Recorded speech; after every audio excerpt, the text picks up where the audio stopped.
ఏ బాటైనా పర్వాలేదంట, సమయంతో సాగటమే మన సింపుల్ సిద్ధాంతం.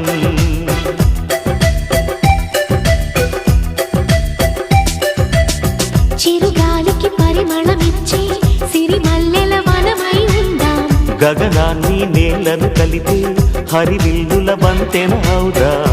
ఆనందం అంటే అర్థం మనమందా, ప్రతి పూట పాటై సాగే హుషారు సరిగమలం. ఎన్నో ఎన్నో రాగాలుండే సంగీతం కాదా, చల్లకి నవ్వుల కేరింత.